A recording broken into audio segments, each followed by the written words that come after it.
জননীর নাভিমূল ছিঁড়ে উলঙ্গ শিশুর মতো বেরিয়ে এসেছো পথে। স্বাধীনতা, তুমি দীর্ঘজীবী হও।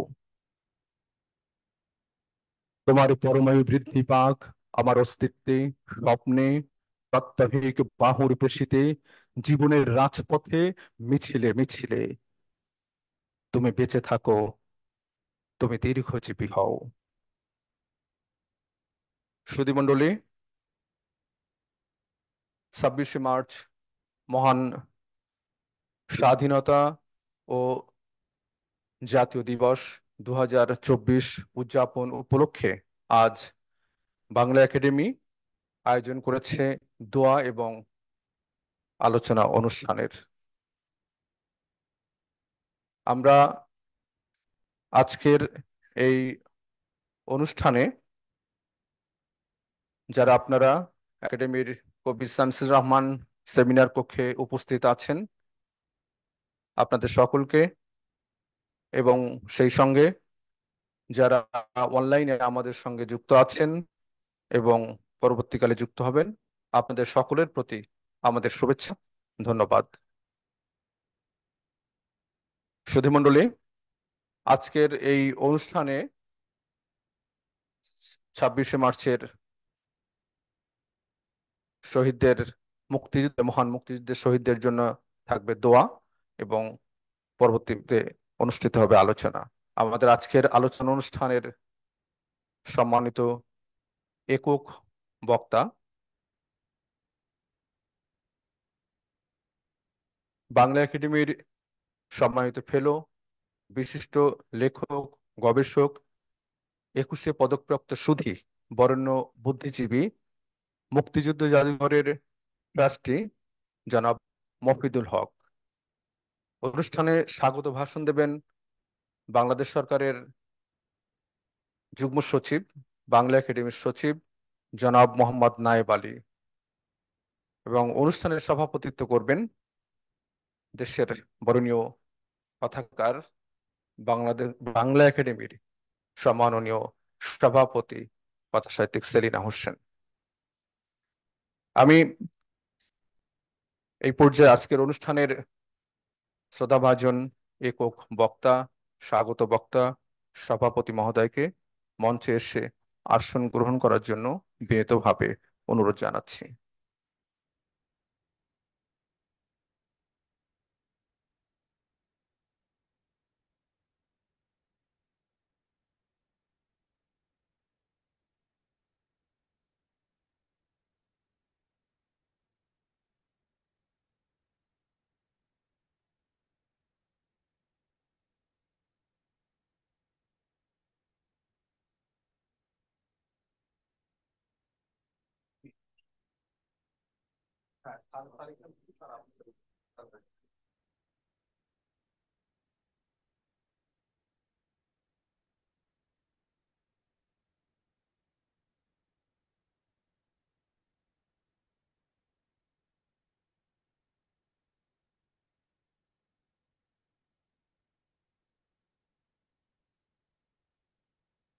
প্রতিমণ্ডলী, আমাদের অতিথিবৃন্দ ইতিমধ্যে মঞ্চে আসন গ্রহণ করেছেন।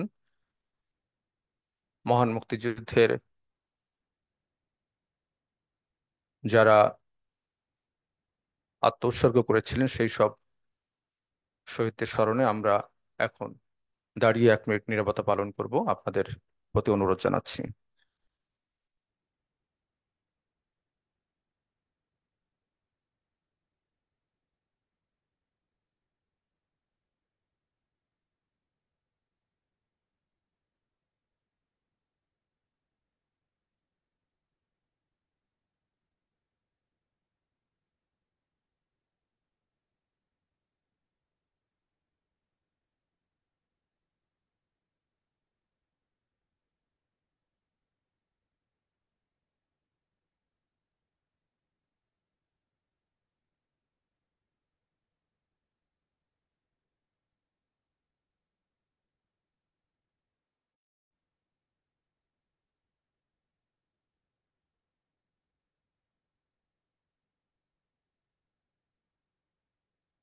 ধন্যবাদ। অনুগ্রহপূর্বক আসন গ্রহণ করুন। এখন আমরা দোয়া করব। মঞ্চে আসার জন্য আমি আহ্বান জানাচ্ছি মাওলানা মোহাম্মদ মাহফুজ।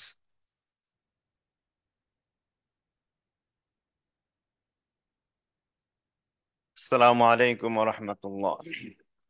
الحمد لله رب العالمين، الصلاة والسلام على خير خلقه محمد وآله وأصحابه أجمعين. اللهم رب ارحمهما كما ربياني صغيرا. মহিয়ান গরিয়ান সর্বশক্তিমান মহান রব্বুল আলামিন, আমরা পাপী আল্লাহ।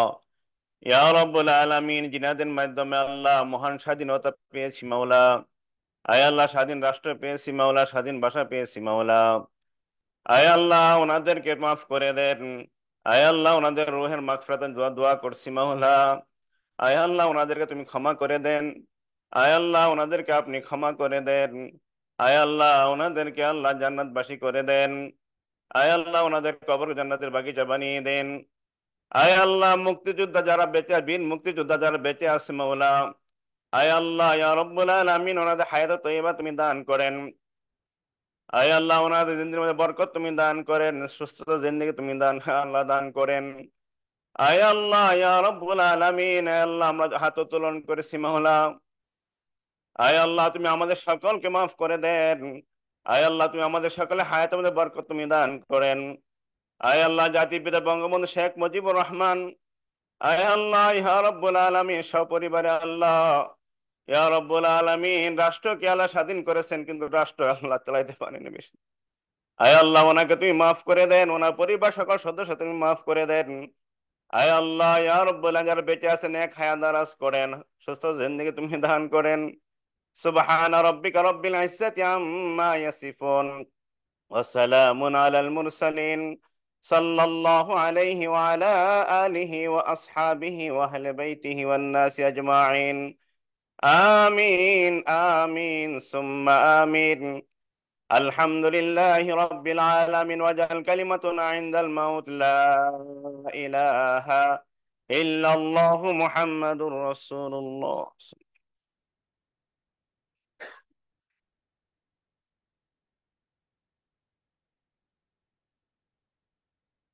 ধন্যবাদ মাওলানা মোহাম্মদ মাহফুজ। আমরা আলোচনা অনুষ্ঠানের শুরুতেই আমাদের শ্রদ্ধা এবং কৃতজ্ঞতা জ্ঞাপন করছি সর্বকালের সর্বশ্রেষ্ঠ বাঙালি, বাঙালির হাজার বছরের শ্রেষ্ঠ সন্তান, জাতির পিতা বঙ্গবন্ধু শেখ মুজিবুর রহমানকে। আমরা শ্রদ্ধা এবং কৃতজ্ঞতা জানাই মহান মুক্তিযুদ্ধের সকল শহীদদের প্রতি এবং বাঙালির সকল আন্দোলন সংগ্রামে যারা আত্ম উৎসর্গ করেছেন তাদের সকলের স্মৃতির প্রতি। শুরুতেই স্বাগত ভাষণ স্বাগত ভাষণ প্রদান করবেন গণপ্রজাতন্ত্রী বাংলাদেশ সরকারের যুগ্ম সচিব, বাংলা একাডেমির সচিব জনাব মোহাম্মদ নায়েব আলী।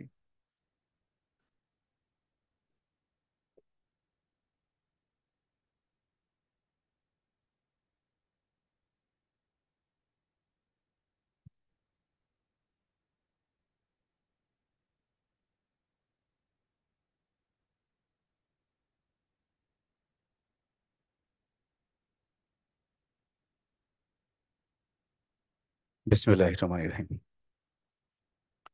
মহান স্বাধীনতা ও জাতীয় দিবস 2024 উদযাপন উপলক্ষে বাংলা একাডেমি কর্তৃক আয়োজিত আজকের এই সভার সভাপতি, বাংলা একাডেমির সভাপতি প্রখ্যাত কথা সাহিত্যিক সেলিনা হোসেন একক বক্তা হিসেবে ইতিমধ্যেই অনুষ্ঠানে উপস্থিত হয়ে চেয়ার অলংকৃত করেছেন বাংলা একাডেমির সম্মানিত ফেলো ও মুক্তিযুদ্ধ জাদুঘরের ট্রাস্টি বিশিষ্ট প্রাবন্ধিক জনাব মফিদুল হক। আমার প্রিয় সহকর্মীবৃন্দ, মিলনায়তনে উপস্থিত এবং অনলাইনে সংযুক্ত আমাদের সঙ্গে সম্মানিত সুধীবৃন্দ, আপনাদের সকলকেই বাংলা একাডেমির পক্ষ থেকে মহান স্বাধীনতা ও জাতীয় দিবসের শুভেচ্ছা সহ এই অনুষ্ঠানে স্বাগতম জানাচ্ছি। অনুষ্ঠানের শুরুতেই আমি গভীর শ্রদ্ধার সঙ্গে স্মরণ করছি বাঙালি জাতির সৌভাগ্যের নির্মাতা, সর্বকালের সর্বশ্রেষ্ঠ বাঙালি, জাতির পিতা বঙ্গবন্ধু শেখ মুজিবুর রহমানকে, যার নেতৃত্বে রক্তক্ষয়ী মুক্তিযুদ্ধের মাধ্যমে আমরা অর্জন করেছি স্বাধীন সার্বভৌম বাংলাদেশ, শ্রদ্ধা নিবেদন করছি 1952 ভাষা আন্দোলন সহ 1971 মুক্তিযুদ্ধে প্রাণ উৎসর্গকারী বীর শহীদদের প্রতি। সম্মানিত সুধীমণ্ডলী, স্বাধীনতা দিবস বাঙালি জাতির সবচেয়ে গৌরবের দিন। পরাধীনতার শৃঙ্খল ভেঙে মাথা উঁচু করে দাঁড়াবার দিন। 1971 সালের এই দিনে সশস্ত্র মুক্তিযুদ্ধের আনুষ্ঠানিক সূচনা হয়েছিল। 26শে মার্চ প্রথম প্রহরে পাকিস্তানি সেনাবাহিনীর হাতে গ্রেপ্তার হওয়ার আগে বঙ্গবন্ধু মাতৃভূমিকে মুক্ত করার ডাক দিয়েছিলেন। বাংলার ইতিহাসের যতগুলো মাইল ফলক আছে, একেবারে রাজা গোপাল থেকে বঙ্গবন্ধু পর্যন্ত, আমার কাছে 7ই মার্চের ভাষণকে একেবারেই অন্য যে কোনো থেকে একেবারে পৃথক মনে হয়েছে। এই ভাষণের প্রতিটি লাইন, প্রতিটি শব্দ এক এক ধরনের দিক নির্দেশনা দেয়, আবার সম্মিলিতভাবে স্বাধীনতার কথা বলে। একটু চিন্তা করে দেখুন, বলা হচ্ছে আর যদি একটি গুলি চলে, আর যদি আমার লোককে হত্যা করা হয়, তোমাদের উপর আমার অনুরোধ রইল, প্রত্যেক ঘরে ঘরে দুর্গ গড়ে তোলো, তোমাদের যা কিছু আছে তাই নিয়ে শত্রুর মোকাবেলা করতে হবে।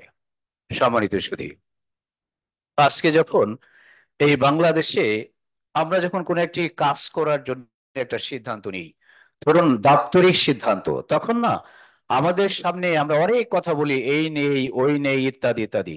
একবার কি আমরা ভেবে দেখেছি ওই দিন যদি বঙ্গবন্ধু বলতেন, তোমরা গুলি চালাচ্ছ রাতের আধারে, এদেশের মানুষকে নিধন করছো, মাত্র 2 মাস সময় দিও, মাত্র 2 মাস সময় দাও, আমরা একটু প্রশিক্ষণ নিয়ে নিই, তারপর তোমাদেরকে দেখবো, মুক্তিযুদ্ধ হতো কি?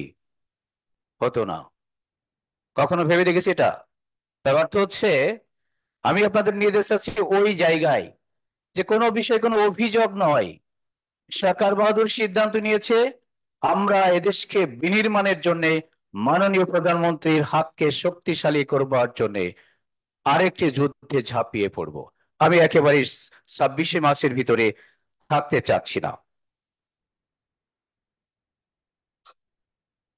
স্বাধীনতা অর্জনের পরে আমাদের সবচেয়ে দুর্ভাগ্য, এই জাতির দুর্ভাগ্য, যে আমরা যিনি স্বাধীনতা এনে দিলেন সেই ভদ্রলোককে, সেই নেতাকে আমরা থাকতে দিইনি। শকুনির দল, আমরা তাকে পৃথিবী থেকে সরিয়ে দিয়েছি। এই জাতির জন্য সবচেয়ে বড় দুর্ভাগ্যের দিন এবং সবচেয়ে বড় দুর্ভাগ্যের ঘটনা হচ্ছে 1975 সালের 15ই আগস্ট। আজকে আমরা বিষয়টা কি নিয়ে এসেছি?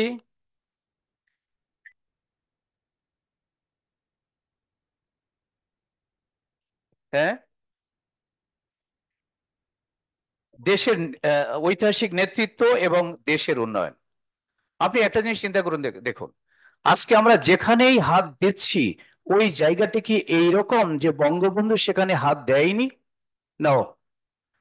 একটা জিনিস চিন্তা করুন, পাকিস্তান পিরিয়ডে যখন পাকিস্তানি সেনা শাসকরা অথবা পাকিস্তানি সরকার, পশ্চিম পাকিস্তানি সরকার যখন ক্ষমতায়, সেই সময়ে কিন্তু পূর্ব পাকিস্তানে পারমাণবিক বিদ্যুৎ প্রকল্প গড়ে তোলার জন্য বঙ্গবন্ধু ভাবনা ভেবেছিলেন। সেই জায়গায় কিন্তু আজকে আমরা আমাদের রূপপুরের পারমাণবিক বিদ্যুৎ কেন্দ্র গড়ে তুলেছি, তাই নয় কি?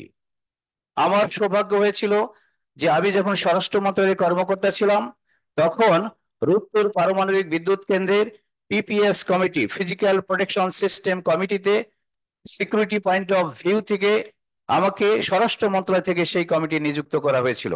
আমি যখন কমিটিতে কাজ করতে গেলাম, তখন সেদিনের বঙ্গবন্ধুর সেই অবদান দেখে বিশ্বাস করেন আমি একেবারে হতবাক হয়েছি যে আমরা কতদিন পরে আবার সেই কাজটিতে হাত দিচ্ছি। যদি এই শকুনির দল পৃথিবী থেকে 1975 সালের 15ই আগস্ট কালো রাত্রে তাকে সরিয়ে না দিত, অনেক আগেই আমরা পারমাণবিক শক্তিধর জাতিতে পরিণত হতে পারতাম। সেটি আমরা পারিনি। সম্মানিত সুধী, আমি একেবারে প্রোফর্মার ভিতরে না থেকে শুধু বলি, রাজনৈতিক নেতৃত্ব বলেন, সাংগঠনিক অপার ক্ষমতার কথা বলেন, তেজস্বী বক্তা বলেন, যেখানেই যাবেন না কেন এই ভূখণ্ডে বঙ্গবন্ধুকে ছাড়িয়ে যাওয়ার মতো কেউ নেই। আজকে আরেকটা জিনিস বলি, তিনি যে বাংলার অবিসংবাদিত নেতা এবং সর্বকালের সর্বশ্রেষ্ঠ বাঙালি, সেটিও তো আমরা কিন্তু নির্বাচন করিনি। সেদিন যদি বিবিসি এটা নির্বাচন করে না দিত, এই শকুনির দল আরো কত না বিতর্ক সৃষ্টি করত। বুঝতে হবে যে একটা দুর্ভাগ্য থেকে আমরা অন্তত রেহাই পেয়েছি। সম্মানিত সুধী, মানবিক বঙ্গবন্ধু না অনেক বড় ছিলেন, অনেক বড়। আমি আজকে সকালেও পড়ছিলাম, লোভ সামলাতে পারছি না, যদিও নির্ধারিত শিল্পীর অনুপস্থিতিতে কথা বলছি। সেটি হচ্ছে, নভেম্বরের কোন এক বিকেল, শীত আসে আসেই, বঙ্গবন্ধু সে সময় আমাদের এই সেগুন বাগিচার একটা বাসায় থাকতেন। হঠাৎ করে উনি কোথা থেকে ফিরছেন, সামনে দেখলেন একজন বৃদ্ধ ভদ্রলোক, এক পশলা বৃষ্টি হয়েছে, গায়ে বৃষ্টির সাট লেগেছে, একেবারে গুটিসুটি মেরে তারই বারান্দায় বসে আছেন। বঙ্গবন্ধু দেখলেন তার প্রিয় শিক্ষক ডক্টর কাজী মোতাহার হোসেন। সাথে সাথে বঙ্গবন্ধু তাকে অনেকটা কোলে করে বাড়ির ভিতরে ঢোকালেন এবং একটু জোরে বললেন, রেনু, তোমার কাছে একটু গরম দুধ হবে? আপনারা জানেন যে বঙ্গমাতার ডাক নাম রেনু, তাই নয় কি? রেনু দৌড়ে আসলেন, বঙ্গমাতা দৌড়ে আসলেন, কি হয়েছে কি হয়েছে? তার ধারণা ছিল সম্ভবত বঙ্গবন্ধু নিজেই কোনো সমস্যায় পড়েছেন, অথবা তার পুত্র কন্যারা সমস্যায় পড়েছেন। এসে দেখেন একজন মানুষ তাকে জড়িয়ে ধরে উনি দাঁড়িয়ে আছেন। সাথে সাথে গরম কাপড়ও দিতে বললেন। নভেম্বর এখনো কাপড় বের করা, গরম কাপড় বের করা হয়নি, এখনো ট্যাঙ্কির ভিতরে রয়ে গেছে, সেখান থেকে বের করা হলো, তাকে জড়িয়ে বিছানায় দেওয়া হলো, দুধ গরম করানো হলো এবং তাকে বঙ্গবন্ধু নিজে খাওয়ালেন। তারপরে বৃষ্টি থেমে যাওয়ার পরে বঙ্গবন্ধু নিজে তাকে কোলে করে একটি রিকশায় উঠে তার বাড়িতে পৌঁছে দিয়ে আসলেন। স্বাভাবিক, মানবিক এক বঙ্গবন্ধু, এটি সাধারণত দেখা যায় না। যাই হোক, আমরা সেদিন যা হারিয়েছি, সেই হারানোর বেদনা এই জাতিকে কতদিন বহন করতে হবে। হয়তো এই জাতি যতদিন টিকে থাকবে ইতিহাসের পাতায়, ততদিন এই বেদনা বহন করতে হবে। সম্মানিত সুধী, আমি বেশি বক্তব্য বাড়াবো না, একটি কথা বলি, শুধু আমি শেষ করি। আজকের এই একক বক্তা শ্রদ্ধেয় মফিদুল হক মহোদয়ের কাছ থেকে আমরা এই বিষয়ে মূল্যবান বক্তব্য শুনবো, যেটা আমাদের নির্ধারিত বক্তব্য। তার বক্তব্য নিশ্চয়ই আমাদেরকে ঋদ্ধ করবে। আপনাদেরকে এই অনুষ্ঠানে আবারও স্বাগত জানিয়ে আমার সংক্ষিপ্ত বক্তব্য এখানে শেষ করছি। খোদা হাফেজ। জয় বাংলা, বাংলাদেশ চিরজীবী হোক।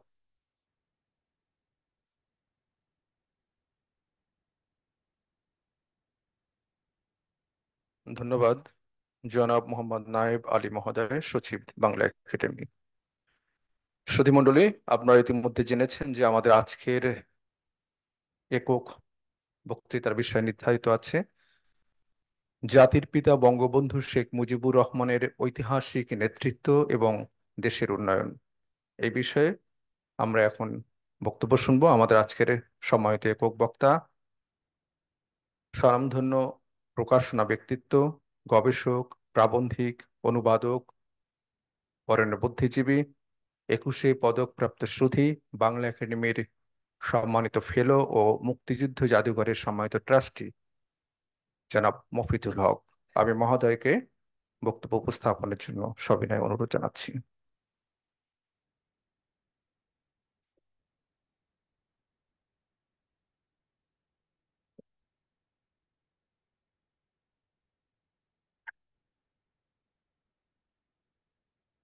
বাংলা একাডেমি আয়োজিত মহান স্বাধীনতা ও জাতীয় দিবস উপলক্ষে এই আলোচনা অনুষ্ঠানের সম্মানীয় সভাপতি, আমাদের সকলের শ্রদ্ধেয়জন কথা সাহিত্যিক সেলিনা হোসেন, মঞ্চে রয়েছেন বাংলা একাডেমির সচিব জনাব মোহাম্মদ নায়েব আলী এবং উপস্থিত সুধীজন, শুভ সকাল। স্বাধীনতা দিবসের অভিবাদন জানাই সকলকে।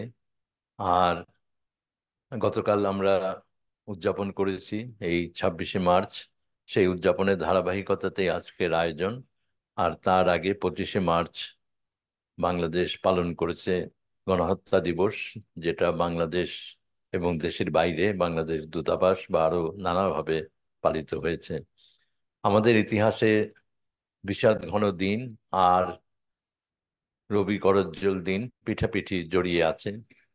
25শে মার্চের পরের রাতেই সেই অগ্নিখরার সময়ে চারদিকে গোলাগুলি, আগুন, আর্ত হাহাকার, আবার প্রতিরোধেরও নানা ইশারা, সেই পটভূমিকায় বঙ্গবন্ধু বাংলাদেশের স্বাধীনতা ঘোষণা করেছিলেন।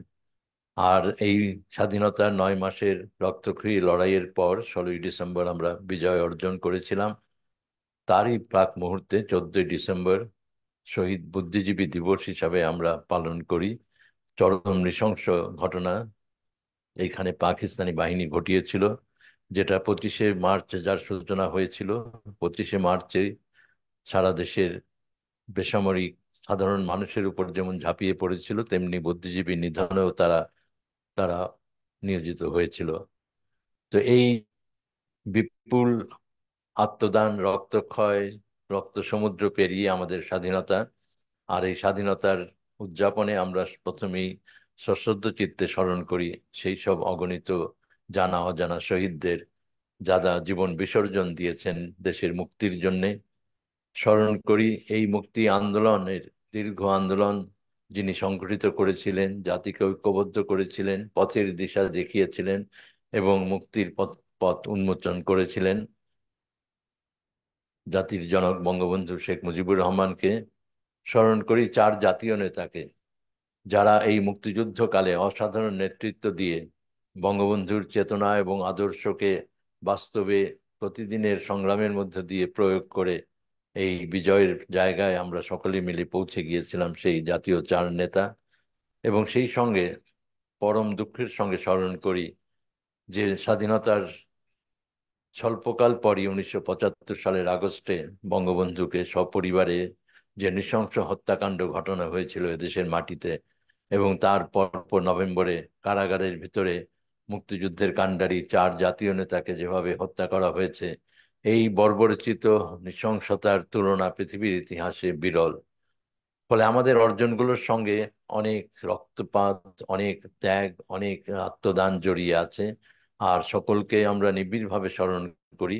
আমরা আমাদের ইতিহাসের পর্যালোচনা যখন গ্রহণ করি, ইতিহাস থেকে আমরা শক্তি আহরণ করি এবং সেই শক্তি নিয়ে আমরা অগ্রসর হতে চাই। সেজন্য যেই আদর্শ নিয়ে এই মানুষেরা লড়াই করেছিলেন, যেই আদর্শকে ধারণ করে বঙ্গবন্ধু জাতিকে ঐক্যবদ্ধ করেছিলেন, তার সহকর্মীরা তার সঙ্গে যোগ্য ভূমিকা পালন করেছিলেন, আর এদেশের অগণিত মানুষ যেভাবে এই আন্দোলনে শরিক হয়েছেন, এই সমস্ত ইতিহাসটাই আসলে আমাদের জন্য একটা পরম শক্তির উৎস। এবং সেখানেই বঙ্গবন্ধুর জীবন বা অন্যান্য যারা নেতৃবৃন্দ আছেন তাদের ত্যাগ সবকিছুর মহিমা আমরা খুঁজে পাই। আজকের এই অনুষ্ঠানে আমাকে একক বক্তা হিসাবে আমন্ত্রণ জানাবার জন্য আমি বাংলা একাডেমির কাছে সত্যি কৃতজ্ঞ যে এই দিনটিতে বাংলা একাডেমিতে দাঁড়িয়ে এই দিনটির উদযাপনের অংশ হিসাবে কিছু বলতে পারাটা খুব সৌভাগ্য মনে হয়। সৌভাগ্য এজন্য যে বাংলা একাডেমির প্রতিষ্ঠা এবং বাংলা একাডেমির বিকাশ এই জাতির এই মুক্তির লড়াইয়ের সঙ্গে অঙ্গাঙ্গিভাবে জড়িত। এবং আমরা জানি যে সেই তমসা অতিক্রম করে 52 ভাষা আন্দোলনের পথ ধরে যখন যুক্তফ্রন্ট সরকার বিজয়ী হলো এবং সেই সরকারের যে 21 দফা দাবিনামা তার অংশ হিসাবে এই বাংলা একাডেমি যাত্রা শুরু করেছিল। আর এই বাংলা একাডেমি পাকিস্তানি যুগে সেই অন্ধকার সময়ে বাঙালির চেতনা, বাঙালির জাতীয় বৈশিষ্ট্য, বাঙালির ইতিহাস ঐতিহ্য যেভাবে তারা অনুসন্ধান করেছে, গবেষণা করেছে, তুলে ধরেছে, এই সব কিছু এই মুক্তি সংগ্রামের পেছনে একটা বড় ভিত্তি হিসাবে কাজ করেছে। আর 1971 সালেও এই বাংলা একাডেমি আক্রমণের লক্ষ্য হয়েছিল। এই বাংলা একাডেমির বর্ধমান ভবনের নিচতলার একটি কক্ষ, একটি গোলাও নিক্ষিপ্ত হয়েছিল, যে এই গোলাটা অনেকদিন এখানে সংরক্ষিত ছিল, পরে মনে হয় জাতীয় জাদুঘরে সেটা প্রদান করা হয়েছে। এই বাংলা একাডেমির কর্মকর্তাদেরও নানাভাবে নিগৃহীত হতে হয়েছিল। আর সেই সঙ্গে স্মরণ করি বাংলা একাডেমির তৎকালীন মহাপরিচালক অধ্যাপক কবির চৌধুরীর কথা। ওই দুঃসময়ে যখন পাকিস্তানি বুটের তলায় পিষ্ট সারা দেশ এবং বাংলা একাডেমি তো বটেই, তখন পাকিস্তানের পক্ষে বিবৃতি সংগ্রহের জন্য মন্ত্রণালয় থেকে কবির চৌধুরীর কাছে খসড়া পাঠানো হয়েছিল। তিনি সেই বিবৃতিতে স্বাক্ষরদানে অস্বীকার করেছিলেন। আমার মনে হয় বাংলা একাডেমির এখান থেকে অনেক কিছু নেয়ার এবং শেখার আছে, যে বাংলা একাডেমির মর্যাদা, মহিমা এবং বাংলা একাডেমি কিভাবে ভূমিকা পালন করতে পারে একটি সক্রিয় প্রতিষ্ঠান হিসাবে, স্বাধীন প্রতিষ্ঠান হিসাবে। কবির চৌধুরী ওই দুঃসময়েও সেই সাহসের পরিচয় দিয়েছিলেন। তো ফলে এই সব মিলিয়ে বাংলা একাডেমি আমাদের কাছে একটি অত্যন্ত পবিত্র স্থান।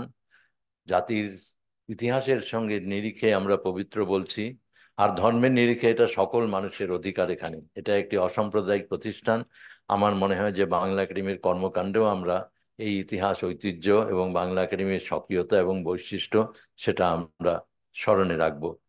আমি আমার আহ, খুব অল্প সময়ে আসলে আমি খুব যে বলবো যে খুব গুছিয়ে আমি বক্তব্য তৈরি করতে পারিনি, কিন্তু আমি তার কিছু অংশ পাঠ করছি।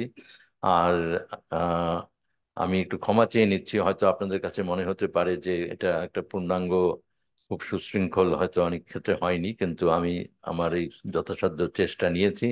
আর বাংলাদেশের যে উত্থান অভ্যুদয়, তার তাৎপর্য নিয়ে আমি কিছু কথা বলার চেষ্টা করছি। 1971 সালে 9 মাস ব্যাপী রক্তক্ষয়ী সংগ্রামের মধ্য দিয়ে বাংলাদেশ অর্জন করে স্বাধীনতা। বাঙালির স্বাধীন সার্বভৌম জাতি রাষ্ট্র হিসেবে আবির্ভূত হয় বাংলাদেশ।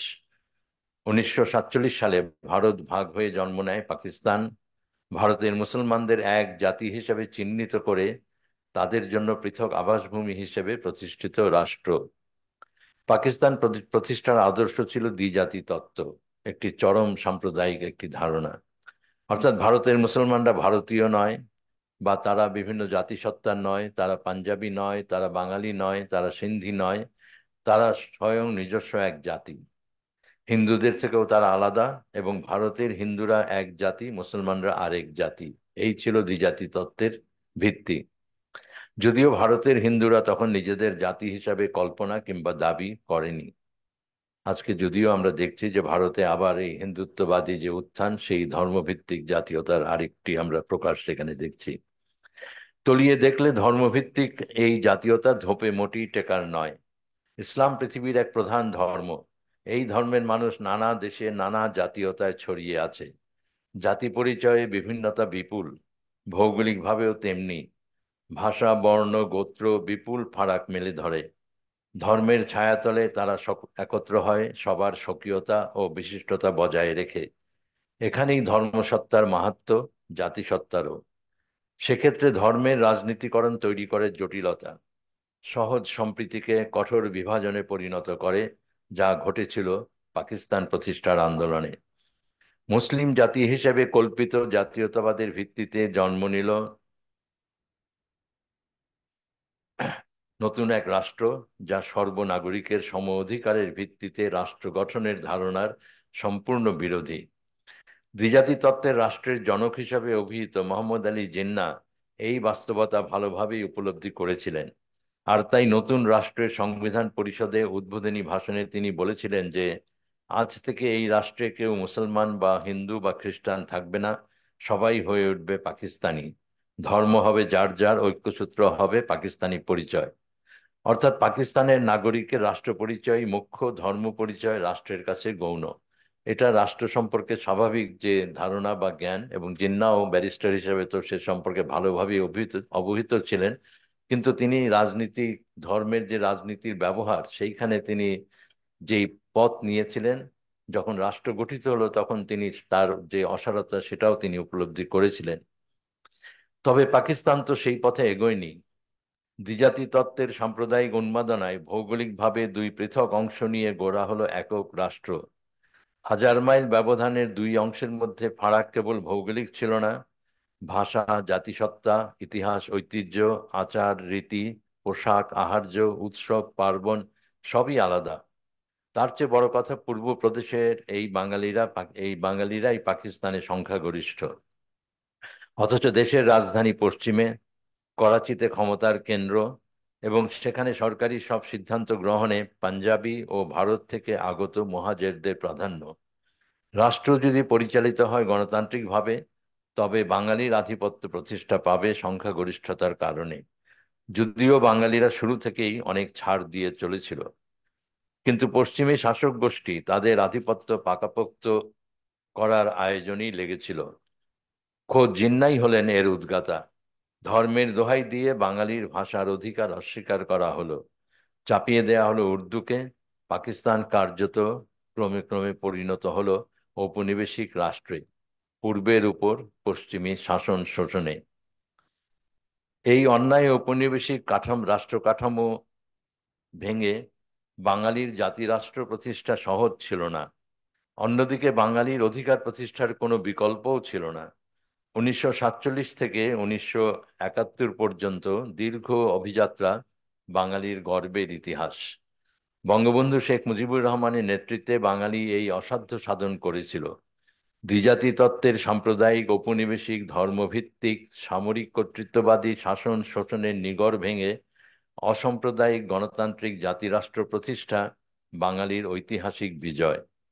এবং এই বিজয়ে যে দীর্ঘ পথযাত্রা, আসলে সেটা আমাদেরকে নানাভাবে আমাদের মুক্তিযুদ্ধের যে মূল্যবোধ এবং আজকে যে মূল্যবোধ নিয়ে আমরা দেশ গঠন করতে চাচ্ছি, যে এই বিকাশের স্বপ্ন দেখছি, সেখান থেকে অনেক উপাদান আমরা পাই। আমি এখানে দু একটি বিষয়ের উপর একটু আলোকপাত করছি, যে সেটা হচ্ছে যে এই পথযাত্রায় বঙ্গবন্ধু কি দৃষ্টিভঙ্গি নিয়ে এগিয়েছিলেন, তার নানা ইতিহাস আমরা জানি। এখানে ওই দৃষ্টিভঙ্গিটার উপরে একটু জোর দিয়ে দেখতে চাচ্ছি। যে দেশ স্বাধীন হওয়ার পর আমরা জানি যে 1948 সালে প্রথম যে ভাষা আন্দোলন, সেইখানে বঙ্গবন্ধু একটা বড় ভূমিকা পালন করেন। এবং এই ভাষা আন্দোলনের যারা উদ্গাতা তার মধ্যে তিনি ছিলেন, যেটার ইতিহাসটাও অনেকভাবে আমরা জানি। যে ধীরেন দত্ত যে ভাষণ দিয়েছিলেন পাকিস্তান গণপরিষদের প্রথম অধিবেশনে, বাংলাকে উর্দুর পাশাপাশি গণপরিষদের ভাষা হিসেবে স্বীকৃতি দানের জন্য, তার অস্বীকৃতি আসলে ওই অশনি সংকেত দিয়েছিল। আর এই অশনি সংকেত তখন পুরো দেশের মানুষ বুঝতে পারেনি, কিন্তু যারা উপলব্ধি করে প্রতিবাদ করেছিল, বঙ্গবন্ধু ছিলেন সেখানে একজন অগ্রণী। এবং প্রথমবার কারারুদ্ধ হলেন তিনি 11ই মার্চ এই প্রথম ভাষা আন্দোলনের সুবাদে। তো এরপর আমরা জানি তার দীর্ঘ কারাবাস, এবং তারপরে 1949 সালে প্রথমবারের মতো শেখ মুজিব পশ্চিম পাকিস্তানে যান হোসেন শহীদ সোহরাওয়ার্দীর সঙ্গে দেখা করে নবগঠিত দল আওয়ামী লীগ সম্পর্কে অবহিত করার জন্যে। লাহোরে শেখ মুজিব উঠেছিলেন প্রথিতযশা সাংবাদিক ও অভিজাত পরিবারের সদস্য স্বনামধন্য মিয়া ইফতেখার উদ্দিনের বাসায়। মিয়া সাহেব প্রকাশিত পাকিস্তান টাইমসের দপ্তরেও শেখ মুজিবের যাতায়াত ছিল, এবং সেই সুবাদে লাহোরের উদারবাদী অভিজাত মহলের সঙ্গে মেশার সুযোগ পান তিনি। বামপন্থী কবি ফয়েজ আহমেদ ফয়েজ এবং সাহিত্যিক মাঝহার আলী খানের সাংবাদিক মাঝহার আলী খানের সঙ্গে সেবারই তার পরিচয়। তারা উভয় ছিলেন পাকিস্তান টাইমসের কর্মী। এই দুই ব্যক্তিত্ব পাকিস্তানের ইতিহাসেও রাজনীতির ইতিহাসেও একটা অসাধারণ ভূমিকা তারা পালন করেছেন প্রগতির পক্ষে। পরবর্তীকালে 1952 সালের ভাষা আন্দোলনের পর দীর্ঘ কারাজীবন শেষে মুক্তিপ্রাপ্ত হয়ে পশ্চিম পাকিস্তানে যান শেখ মুজিব। সেবারে তার হয়েছিল বিচিত্র অভিজ্ঞতা। যেমন লাহোরে তিনি ছিলেন আল্লামা ইকবালের বাসভবন জাভেদ মঞ্জিলে, এবং তিনি তার অসংখ্য আত্মজীবনীতে তার কিছুটা উল্লেখ করেছিলেন। আর এই পটভূমিকায় পূর্ব পাকিস্তান আওয়ামী লীগের নবীন নেতা শেখ মুজিবের করাচি ও লাহোর অবস্থান রাজনৈতিক মহলে সাড়া জাগিয়েছিল, এবং পত্র পত্রিকাতেও তার প্রতিফলন মেলে। সেই সফরে তরুণ মুজিব পাকিস্তানের ভবিষ্যৎ রাজনৈতিক গতিধারা প্রভাবিত করার মতো বড় দায়িত্ব পালন করেছিলেন, এবং দিয়েছিলেন পাকিস্তান রাষ্ট্রের গঠন সম্পর্কে, সেই গঠন কাঠামোর যে যে বৈপরীত্য, সেই সম্পর্কে গভীর উপলব্ধির পরিচয়। তিনি হোসেন শহীদ সোহরাওয়ার্দীকে আনুষ্ঠানিকভাবে আওয়ামী লীগের সঙ্গে যুক্ত করেন, এবং সোহরাওয়ার্দীর কাছ থেকে এই মর্মে লিখিত পত্র গ্রহণ করেন। অন্যতম রাষ্ট্রভাষা হিসেবে বাংলার স্বীকৃতি বিষয়ে হোসেন শহীদ সোহরাওয়ার্দীর অবস্থান নিয়ে একটা ধূম্রজাল তৈরি করা হয়েছিল। সেটা দূর করার জন্য শেখ মুজিব তার কাছ থেকে আরেকটি লিখিত বক্তব্য সংগ্রহ করেন। অবিভক্ত বাংলার রাজনীতিতে সোহরাওয়ার্দী মুজিব গুরু শিষ্য সম্পর্ক পাকিস্তান প্রতিষ্ঠার পর এক নতুন বিন্যাস তৈরি করছিল, এবং এর প্রতিফলন আমরা এখানে পাই। শিষ্য যে গুরুকে প্রভাবিত করতে পারে সেটা তখন থেকেই বোঝা গিয়েছিল। এই গুরু শিষ্য সম্পর্ক আজীবন বজায় রেখেছিলেন শেখ মুজিব। তবে স্বকীয়তা নিয়ে রাজনীতিতে অভিঘাত সৃষ্টির কর্মদক্ষতা তিনি তখনই প্রদর্শন করেছিলেন। পাকিস্তানের রাজনৈতিক বাস্তবতা অনুধাবনে শেখ মুজিবের গভীরতা সম্পন্ন দৃষ্টি ও কাণ্ডজ্ঞানের পরিচয় মেলে করাচিতে আয়োজিত প্রেস কনফারেন্সে। এর বিশদ বিবরণ পাওয়া যায় অসমাপ্ত আত্মজীবনী গ্রন্থে। 2 ঘণ্টা ব্যাপী চলেছিল সংবাদ সম্মেলন। লিখিত বক্তব্য পাঠ করার পর যথারীতি সাংবাদিকদের নানা প্রশ্নের জবাব দেন শেখ মুজিব।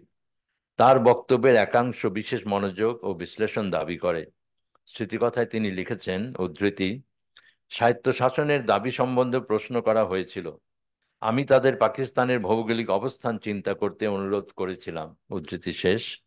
এই একটি বাক্যে পাকিস্তানের রাজনীতির সারসত্ত্ব তিনি মেলে ধরেছিলেন। একক রাষ্ট্র পাকিস্তান গঠনের ভৌগোলিক বাস্তবতা দেশটিকে কার্যত দুই দেশ করে তুলেছিল। কিন্তু আন্তর্জাতিকভাবে স্বীকৃত রাষ্ট্র হিসেবে পাকিস্তান তো কাগজে কলমে এবং স্বীকৃতভাবে এক দেশ। বঙ্গবন্ধু শেখ মুজিবুর রহমান করাচিতে দাঁড়িয়ে যখন পাকিস্তানের ভূগোলের বাস্তবতা সবাইকে স্মরণ করিয়ে দেন, তখন পাকিস্তানের রাষ্ট্র দর্শন এবং পাকিস্তানের ভূগোলের মধ্যকার যে বৈপরীত্য তিনি নির্দেশ করেন, সেটাই ক্রমে ইতিহাসের অমোঘ পরিণতির দিকে ধাবিত হয়েছিল এবং সেই পরিবর্তনে কান্ডারির ভূমিকা পালন করেছিলেন শেখ মুজিব। অনেক বছর পর 2012 সালে প্রকাশিত রবার্ট ডি কাপলানের দ্য রিভেঞ্জ অব জিওগ্রাফি গ্রন্থে আমরা পাই এমনি উপলব্ধির স্বীকৃতি। তিনি লেখেন, উদ্ধৃতি, পাকিস্তান's geographical contradictions rendered its ideology supremely imperfect. পাকিস্তানের ইতিহাস বিবেচনায় ভূগোলের গুরুত্ব অপরিসীম, যেদিকে দৃষ্টি আকর্ষণ করেছিলেন তরুণ মুজিব। এবং এইভাবেই 50-এর দশক থেকে তিনি ধাপে ধাপে যে আন্দোলনটা গড়ে তুললেন, সেটা 60-এর দশকে তিনি যে জায়গায় নিয়ে গেলেন এবং 6 দফার মাধ্যমে তিনি গোটা জাতিকে যেভাবে আলোড়িত করলেন, সেখানে দু একটি ঘটনার কথা আমরা উল্লেখ করতে পারি। যে যে শহীদ সরওয়ার্দীকে গ্রেফতার করার ফলে 62 সালে যে আন্দোলন সূচনা হয়, সেই আন্দোলনের পরে শেখ মুজিবও তখন মুক্তি লাভ করেন এবং শহীদ সরওয়ার্দীও এরপর মুক্তি পান। এবং প্রতিরোধ সংগ্রামের স্ফুরণ ও আন্দোলনের শক্তিময়তার পরিচয় গণতান্ত্রিক প্রতিরোধ রচনায় শেখ মুজিবের আস্থা দৃঢ়মূল করে। জনগণকে সাথে নিয়ে চলবার সাধনায় তিনি আরো একাগ্র ও দৃঢ়বদ্ধ হন। এদিকে মুক্তির পর চিকিৎসার জন্য হোসেন শহীদ সরওয়ার্দী লন্ডন যান। পরে আগস্টের মধ্যভাগে শেখ মুজিব সেখানে গিয়ে তার নেতার সঙ্গে দেখা করেন। লন্ডনে শেখ মুজিবের অবস্থান, হোসেন শহীদ সরওয়ার্দীর সঙ্গে দীর্ঘ আলোচনা পাকিস্তানের রাজনীতির ভবিষ্যৎ গতিধারা সম্পর্কে তাকে গভীর উপলব্ধি জুগিয়ে থাকবে। 60-এর দশকে লন্ডন ছিল উপনিবেশবাদ বিরোধী জাতীয় মুক্তি আন্দোলনের আন্তর্জাতিক পীঠস্থান। বিভিন্ন মুক্তি আন্দোলনে বিতাড়িত নেতাদের আশ্রয়স্থল ছিল যেমন লন্ডন, তেমনি লন্ডন ও ইংল্যান্ডে বিভিন্ন ধরনের সংহতি সমাবেশ ছিল নৈমিত্তিক ঘটনা।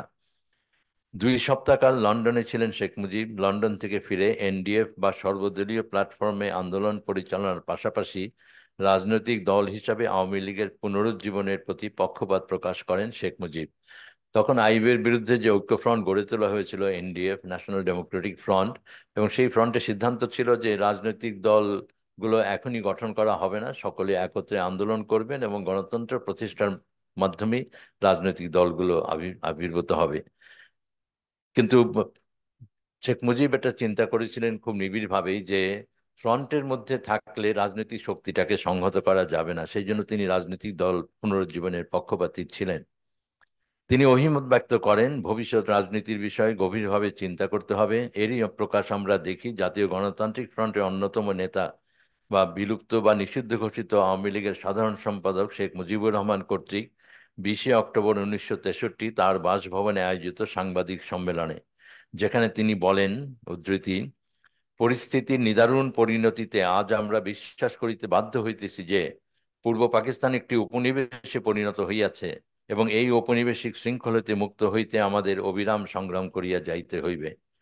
উদ্ধৃতি শেষ। 2 অংশের মধ্যে 1000 মাইল ব্যবধান সম্পন্ন একান্ত ব্যতিক্রমী পাকিস্তান রাষ্ট্রে পশ্চিমাংশ যে আধিপত্য বিস্তার করেছিল পূর্বাংশের উপর, সেটা যে ঔপনিবেশিক চরিত্র বা একটা কলোনিয়াল স্টেট হয়ে উঠেছে, তা শনাক্ত করে আন্দোলনের ডাক দিলেন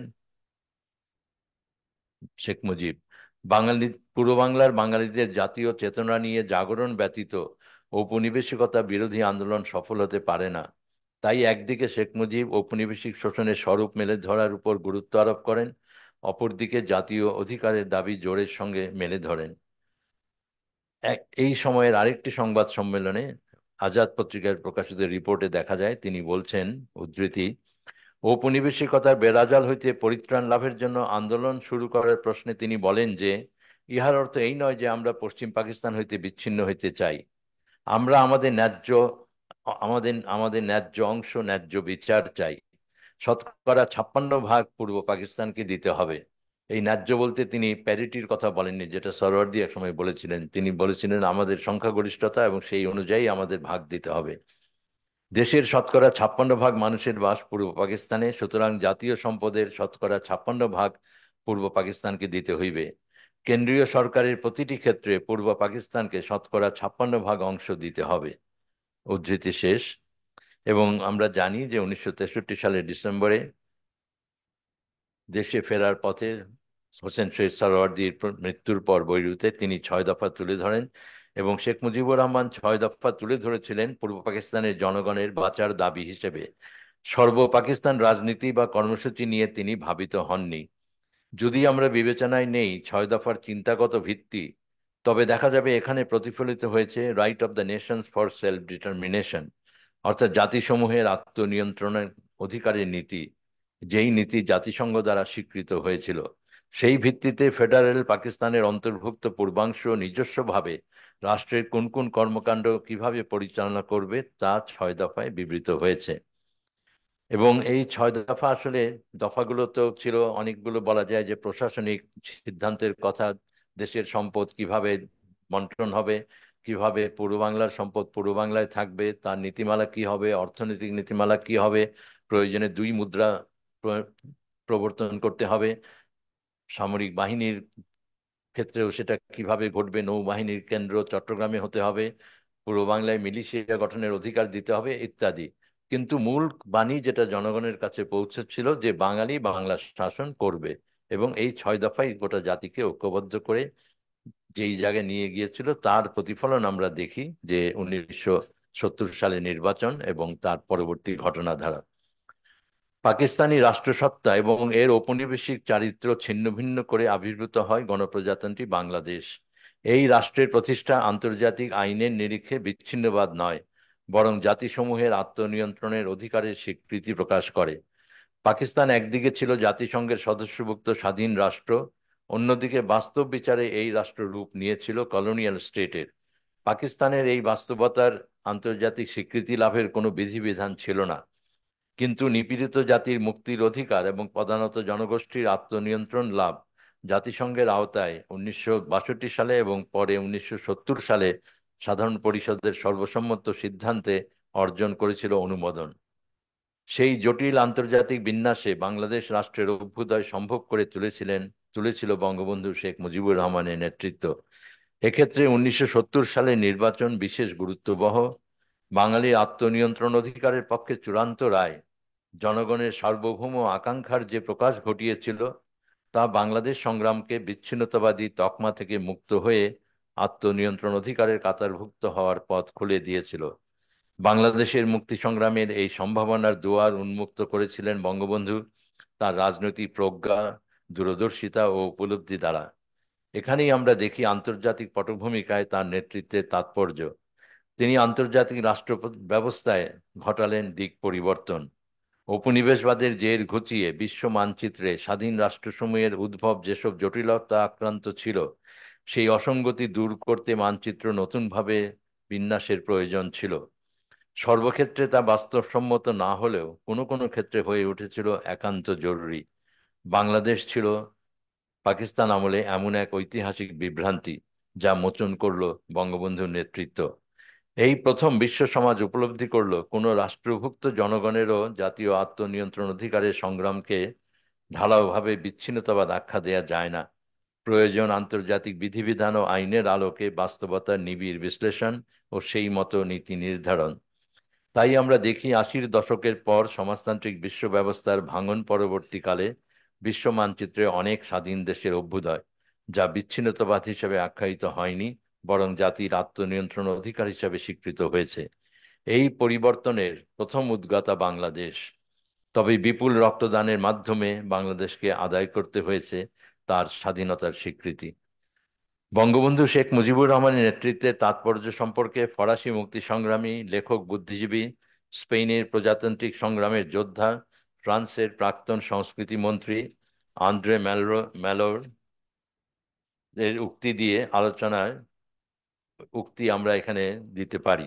মুক্তিযুদ্ধকালে তিনি বাংলাদেশের পক্ষে আন্তর্জাতিক ব্রিগেড গঠনের ঘোষণা প্রদান করে হইচই ফেলে দিয়েছিলেন। স্বাধীনতার অব্যবহিত পরে আন্দ্রে ম্যালোর বাংলাদেশে এসেছিলেন। ঢাকা, চট্টগ্রাম, রাজশাহী ঘুরে সাক্ষাৎ করেছিলেন বঙ্গবন্ধুর সঙ্গে। আন্দ্রে ম্যালোর খ্যাতনামা ঔপন্যাসিক, তার বক্তব্যে মেলে ইঙ্গিতময়তা, সেই ইঙ্গিতের বিচার নির্ভর করে পাঠকের উপর। তিনি দগল, ফরাসি দেশের বলা যায় মুক্তিদাতা দ্বিতীয় মহাযুদ্ধের পর, এবং শেখ মুজিব সম্পর্কে বলেছিলেন যে উভয়ে রূপান্তরিত হয়েছিলেন মিথে। তারপর বলেন যে কল্পকাহিনী তো মিলিয়ে যায়, কিন্তু বেঁচে থাকে মিথ। তিনি বলেন যে এই প্রসঙ্গে আমার মনে পড়ছে ত্রিপিটকের এক কাহিনী। একদিন গৌতম বুদ্ধ শিষ্যদের নিয়ে পরিভ্রমণে বের হয়েছেন। আকাশে তখন একদল সারস উড়ে চলেছে উত্তর থেকে দক্ষিণে। হঠাৎ সারস দল দিক পরিবর্তন করে উড়তে শুরু করলো দক্ষিণ থেকে উত্তরে।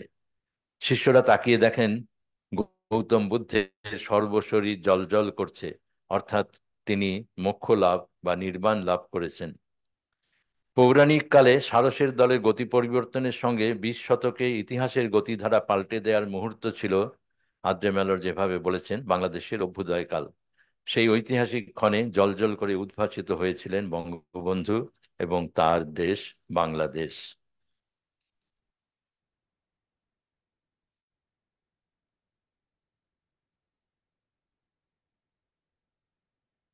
দ্বিজাতি তত্ত্বের সাম্প্রদায়িক বিভাজন পেরিয়ে বাঙালি জাতিসত্তার সম্প্রীতির আদর্শে বাংলাদেশের প্রতিষ্ঠা। ভাষাভিত্তিক জাতিসত্তা তো জন্মগতভাবেই মিলন পিয়াসী। একই জাতিসত্তার মধ্যে নানা ধর্মের মানুষ মিলিত হয় পারস্পরিক ধর্ম, আচার, উৎসবের বিভিন্নতা নিয়ে। এই বৈচিত্র্য ধর্মসত্তাকে ক্ষুণ্ণ করে না, বরং জাতিসত্তাকে সমৃদ্ধ করে। সমন্বয়বাদী এই উদার আবহ বাঙালি জাতি বহন করে চলেছে হাজার বছর ধরে।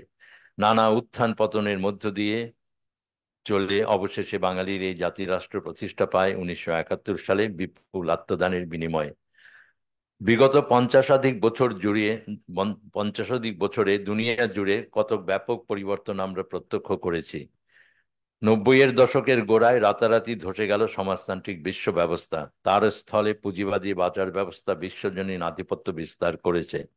মুক্তবাজার অর্থনীতি ও ডিজিটাল নেটওয়ার্ক ভিত্তিক যোগাযোগ ব্যবস্থা পুঁজি ও তথ্যের প্রবাহ করে তুলেছে সীমাহীনভাবে অবাধ ও নিরঙ্কুশ। বিশ্বায়নের দাপটে মুছে যাচ্ছে রাষ্ট্রসীমার সার্বভৌমত্ব। বাজার অর্থনীতি একই ছাঁচে ঢেলে তুলছে বহুবর্ণিল ও বহু ভিন্ন সমাজসমূহ। এর বিপরীতে স্বকীয়তা নিয়ে দাঁড়াবার জন্য জাতীয়তাবাদ ও জাতিরাষ্ট্রের নিজস্ব অবস্থান হয়ে উঠছে গুরুত্ববহ। বাংলাদেশের জাতীয়তাবাদী উত্থান তাই আরো বেশি করে আমাদের মনোযোগ দাবি করে। এই উত্থানের পেছনে লোকাচার, লোকায়ত জীবন, লোকজ্ঞানের ভূমিকা বিষয়ে বিচ্ছিন্ন আলোচনা ও বিশ্লেষণ ঘটলেও সামগ্রিকভাবে ইতিহাসের ধারায় তার ভূমিকা ও অবস্থান এখনো যথাযথভাবে স্বীকৃত হয়নি। যদি তা হতো তাহলে বাঙালি জাতীয়তাবাদকে আমরা চিহ্নিত করতে পারতাম লৌকিক জাতীয়তাবাদ হিসেবে, এবং অনুধাবন করতে সক্ষম হতাম অন্ধকার আচ্ছন্ন এক সময়ে জাতীয় চেতনায় লোকসমাজকে সংহত ও ঐক্যবদ্ধ করে জাতীয় মুক্তি আন্দোলন সফল করে তুলে কোন যুগান্তকারী ভূমিকা পালন করেছিলেন লোকনেতা বঙ্গবন্ধু শেখ মুজিবুর রহমান। জাতীয়তাবাদী চেতনার শেকড় সন্ধান ও তার উত্থানের ইতিহাস পর্যালোচনা আমাদের বর্তমান ও ভবিষ্যতের জন্য বহন করে সবিশেষ গুরুত্ব, বিশেষভাবে যখন আমরা জীবন থেকে নানাভাবে মুছে ফেলছি অর্জনের স্মারকসমূহ। সম্প্রীতির আদর্শবহ ধর্মচেতনাকে করে তুলছি সংখ্যাগুরুর ধর্মীয় আধিপত্যের বাহক।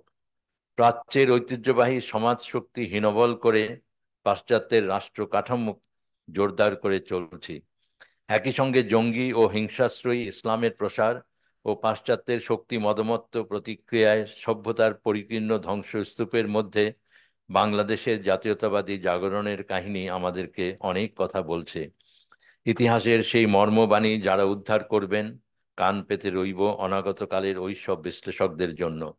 বাংলাদেশের অভ্যুদয় অতীত ইতিহাসের অধ্যায় বটে, তবে সেই আলোক অভিসারী অভ্যুদয়ের মূল্যবোধ আমাদের বর্তমানের জন্য বিশেষ প্রাসঙ্গিক এবং ভবিষ্যতের জন্য অশেষ গুরুত্ববহ। আপনাদের সকলকে ধন্যবাদ। জয় বাংলা, জয় বঙ্গবন্ধু।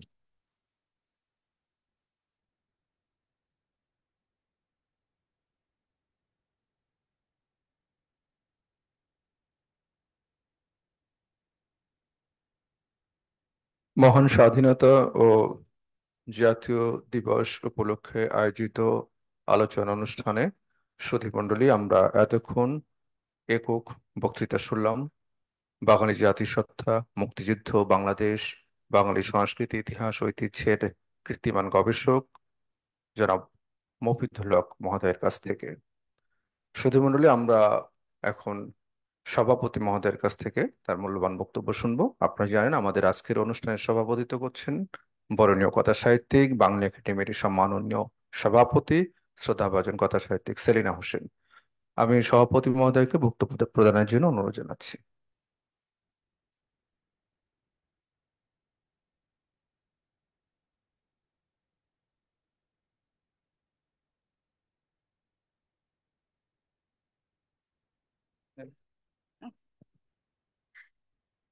মঞ্চে উপবিষ্ট সম্মানিত অতিথিবৃন্দ, মিলনায়তনে উপস্থিত সম্মানিত সুধীবৃন্দ, সবাইকে শ্রদ্ধা শুভেচ্ছা জানাই। আজকে যে একটি বিশেষ দিনের অনুষ্ঠান উদযাপিত হচ্ছে, 1971 সালের 7ই মার্চ আমি বঙ্গবন্ধুর যে ভাষণ দিয়েছিলেন সেদিন সেই অনুষ্ঠানে গিয়েছিলাম বাংলা একাডেমি থেকে হেঁটে অতটুকু। তো অনুষ্ঠানটি বক্তৃতা শোনার পরে যখন একটু ভিড় কমেছে, আমি ওই ভিড়ের মধ্যে দিয়ে ঠেলাঠেলি করে আসতে না চেয়ে বেশ অনেকক্ষণ বসেছিলাম, যাতে ইয়েটা খালি হয় এবং আমার হাঁটার জন্য সহজ হয়। এইভাবেই যেতেই একজন বাদামওয়ালা বসেছিল এইখানে বাংলা একাডেমির দিকে আসার সময় একটি ইয়েতে। তো সে বসেই আছে। তখন আমি এককভাবে আসছি, বাংলা একাডেমিতে হেঁটে চলে আসছি।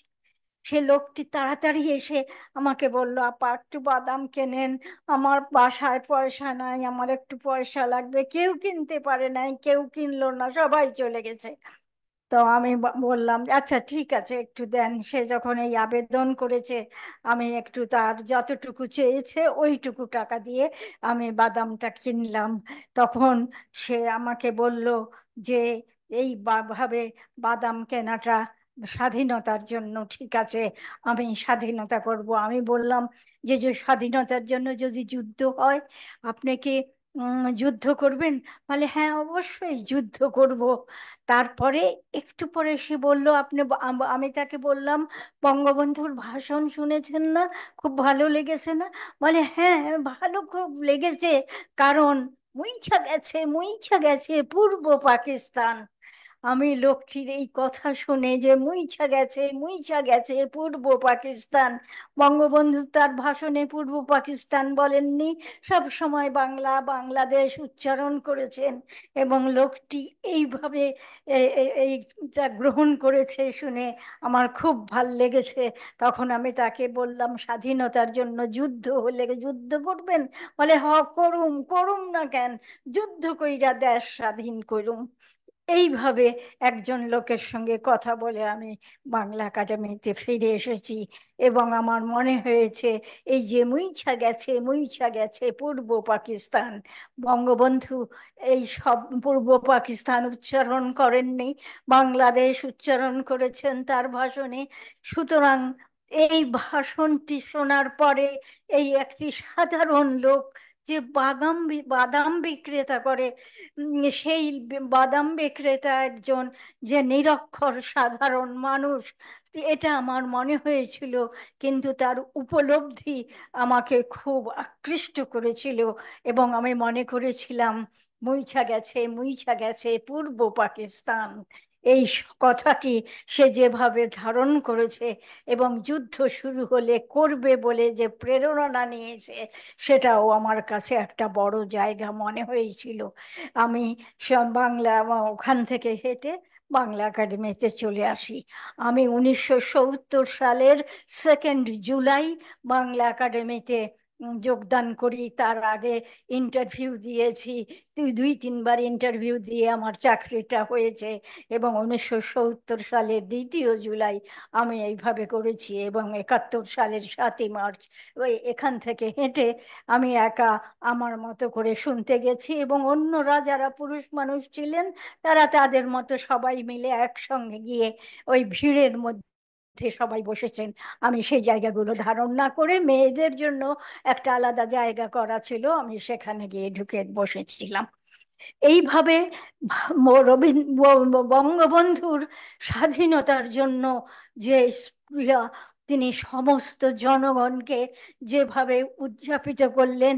একজন বাদাম বিক্রেতা নিরক্ষর সাধারণ মানুষ বলছে মুইছা গেছে পূর্ব পাকিস্তান, সুতরাং সে যখন বলছে, আমি যখন বললাম যদি যুদ্ধ লাগে করবেন, হ্যাঁ করব, এইভাবে সেই ভাষণে সবাই অনুপ্রাণিত হয়েছে কিভাবে যুদ্ধ করে একটি স্বাধীন সার্বভৌম দেশ তারা কামনা করবে এবং সেই দেশটির জন্য তারা প্রস্তুত থাকবে। আমাদের সাধারণ মানুষ এইভাবে বঙ্গবন্ধুর ভাষণ শুনে নিজেদের সিদ্ধান্ত গ্রহণে একদম কঠিনভাবে নিরাপদ ছিলেন। তারা এই নিরাপদের জায়গাটা তৈরি করে দেশটিকে স্বাধীন করার জন্য, যুদ্ধ করার জন্য নিয়মিত ছিলেন।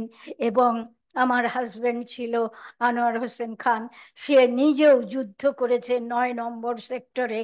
আমি বললাম তুমি ওখানে যাচ্ছ? বলে হ্যাঁ, আমি যুদ্ধ করব, আমি স্বাধীনতা চাই, যুদ্ধ না করলে হবে না।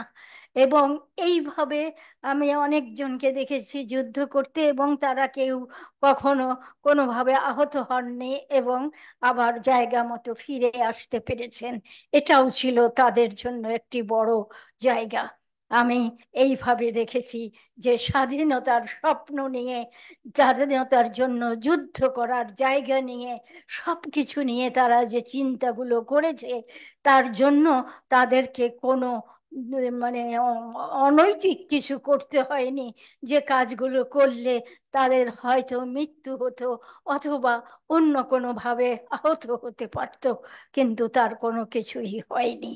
এইভাবেই ওখান থেকে আমি এই বাংলা একাডেমিতে আবার এসেছি। তখন এই বিল্ডিংটা ছিল না, ছিল ওইটা একটা বিল্ডিং, 1971 সালে এই বিল্ডিং তখনও হয়নি। এইভাবে বাংলা একাডেমির জায়গাটা ধারণ করে আমি 1970 সাল থেকে এখন পর্যন্ত এখানে আছি, এত বছর ধরে। সুতরাং বাংলা একাডেমি আমার প্রাণ প্রিয় একটি প্রতিষ্ঠান, যে প্রতিষ্ঠান আমি মনে করি আমাদের সবাইকে নানাভাবে তাগাদা দিয়ে নানা জায়গায় নিয়ে গিয়ে সমস্ত কিছু আচরণের ভিতর দিয়ে করিয়ে বেড়ায়। আজকে যখন এই স্বাধীনতা অনুষ্ঠানটি হচ্ছে, এই অনুষ্ঠানটিতে আমি সব শহীদদের শ্রদ্ধা জানাই এবং যারা শ্রদ্ধা হয়েছেন, এবং বঙ্গবন্ধুর ভাষণ শোনার সময় মেয়েদেরকে একটা আলাদা জায়গা করে দেয়া হয়েছিল। সেইখানে যেসব মহিলা ছিলেন তারাও বলছিলেন আমরাও যুদ্ধ করব, আমরা কখনো পিছিয়ে থাকব না, আমরা মনে করব আমাদের স্বাধীনতা চাই, স্বাধীন দেশ চাই। এভাবে বঙ্গবন্ধুর বলে দেয়া স্বাধীনতার স্বপ্ন আলোকিত করেছে। পুরুষরা তো উজ্জীবিত ছিলেনই, মেয়েরাও কি করে এইভাবে উজ্জীবিত হলো সেটাও আমার কাছে বড় চেতনার। এই দৃষ্টি শক্তি নিয়ে আমি ফিরে আসি বাংলা একাডেমিতে, এবং যখন যুদ্ধ শুরু হয় তখন শুরু করি। এবং তখন বাংলা একাডেমি থেকে একবার ঢাকায় যারা যুদ্ধ করেছিল, হুমায়ুন কবির ছিল কবি, যিনি একদিন এসে আমাকে বলল আপনি একটা কাজ করেন, কিছু গরম কাপড় বের করেন, শীত চলে এসেছে, এই সবাইকে, আমাদের সবাই তো সাধারণ মানুষ, গরিব মানুষ, তাদেরকে আমি যুদ্ধে টেনেছি কিন্তু তাদের পরনের জন্য গরম কাপড় নেই, আপনি কিছু জোগাড় করেন, আপনার নিজের ঘরে যা আছে একটু দিবেন, সেই সেই অল্প কয়টায় হবে না, আপনার প্রতিবেশীর কাছ থেকে গিয়ে আনবেন। আমি সেইটা চেষ্টা করে অসংখ্য সোয়েটার, কোট, ফুল প্যান্ট, এই অনেক কিছু জোগাড় করে তার যখন আমি ওকে দিলাম, ও খুব খুশি হয়ে বলল হুমায়ুন কবির যিনি কবিতা লিখতেন তিনি ঢাকার মুক্তিযুদ্ধটা পরিচালনা করছিলেন এবং এই সমস্ত কাপড় সেই সব যোদ্ধাদের দিয়েছেন যারা গরিব মানুষ ছিলেন, যাদের ভালো কাপড় ছিল না, কিন্তু শীতের মধ্যে যাদের কষ্ট হচ্ছিল। এইভাবে স্বাধীনতার স্বপ্ন আমি গভীর শ্রদ্ধার সঙ্গে স্মরণ করি সবাইকে, যারা মৃত্যুবরণ করেছেন স্বাধীনতা যুদ্ধে তাদেরকে, এবং যারা বেঁচে আছেন, যুদ্ধ করে ঘরে ফিরেছেন, তারা আমার কাছে অনেক বেশি ভালোবাসার জায়গা পেয়েছেন, শুভেচ্ছা পেয়েছেন। এবং তাদেরকে আমি মনে করি আপনারা স্বাধীনতার জন্য যে জীবন উৎসর্গ করেছেন এবং বলেছেন মুইছা গেছে পূর্ব পাকিস্তান, সেই জায়গাটা বঙ্গবন্ধু বলেছেন। এবং বঙ্গবন্ধুর এই ভাষণটার এই জায়গাগুলো আপনারা এভাবে ধরেছেন, এটাই সবচেয়ে বড় দিক। আপনারা এই বড় দিক তৈরি করার জন্য আরো এগিয়ে আসুন এবং যুদ্ধ করুন। এইভাবে সবার সঙ্গে কথা শেষ করে যখন করলাম, দেখলাম যাদের সঙ্গে সব কথা হয়েছে তাদের বেশিরভাগ সবাই যুদ্ধ চলে গেছে। এইভাবে স্বাধীনতা যুদ্ধের জন্য সব মানুষকে দেখে আমি অনেক আনন্দিত হয়েছি এবং স্বাধীনতা যুদ্ধ সচলভাবে শুরু হতে আমাদের সেই জায়গাগুলো তৈরি হয়েছে। এবং যেই বাদাম বাদাম বিক্রেতা আমাকে বাদাম বিক্রি করার আগে বলছে, আপনি এটা বলেন সে যুদ্ধ করার জন্য। আমি বললাম বলবো সবাইকে, বাংলা একাডেমিতে যারা আছেন তাদেরকেও বলবো, যারা ইচ্ছা করবেন তারা যুদ্ধ করবেন।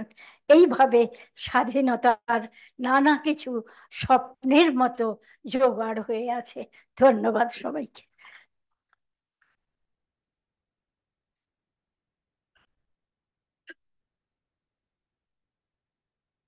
সুধীমণ্ডলী, সভাপতি মহোদয়ের মূল্যবান বক্তব্যের মধ্য দিয়ে আমরা অনুষ্ঠান শেষ করতে যাচ্ছি। আমাদের মহান স্বাধীনতা দিবস, মহান মুক্তিযুদ্ধ, বাংলাদেশ চিরজীবী হোক। সবাইকে আবারও ধন্যবাদ এবং কৃতজ্ঞতা জানিয়ে শেষ করছি। শুভ সময়।